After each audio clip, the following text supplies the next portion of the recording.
আসসালামু আলাইকুম। আজকে আমি আপনাদেরকে AutoCAD এর একটা গোপন ট্রিক শিখাবো। সেটা হচ্ছে আমরা আমাদের মাউসের রাইট বাটন ক্লিক করে কিভাবে একটা কমান্ড অ্যাক্টিভ করতে পারবো, ক্লোজ করতে পারবে সেটা হচ্ছে আজকে আমরা দেখব।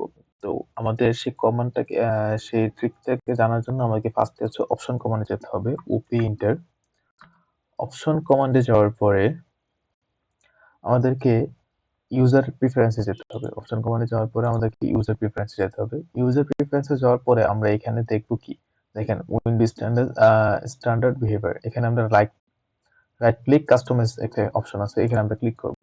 ক্লিক করার পরে আমাদের যে এখানে দেখেন একটা ডায়লগ আছে রাইট কাস্টমাইজ। এখানে আমরা কি করব? টার্ন অন করে দিব। টার্ন অন করে অ্যাপ্লাই ক্লোজ দিব। দেন আমি ওকে দিয়ে দিব। ওকে দেওয়ার পর আমি যদি এখানে একটা লাইন কমান্ড নিয়ে দেখেন এয়ারলাইনটা নিলাম। নেওয়ার পরে আমি মনে করেন এখানে লাইনটা আঁকলাম। আঁকার পর আমি মনে করেন আর যাবো না। আমি কি করব? মাউসের রাইট বাটনে ক্লিক করব। দেখেন আমার কমান্ডটা চলে গেছে। আমি যদি আবার মাউসের রাইট বাটনে ক্লিক করি, দেখেন আমার আবার কমান্ডটা অ্যাক্টিভ হয়ে গেছে। আমি কিন্তু কিবোর্ড ক্লিক করি নাই। আমি মাউসের রাইট বাটনে ক্লিক করছি, কমান্ডটা চলে গেছে। আবার কমান্ডটা রাইট বাটনে ক্লিক করছি, কমান্ডটা চলে আসছে। তো এভাবে হচ্ছে আমরা আমাদের আর আমরা কি করতে পারি? আমাদের এক ক্লিকে আ মাউসের রাইট বাটনটা ক্লিক করলে আমরা হচ্ছে কমান্ড ক্লোজ করতে পারি, অ্যাক্টিভ করতে পারি।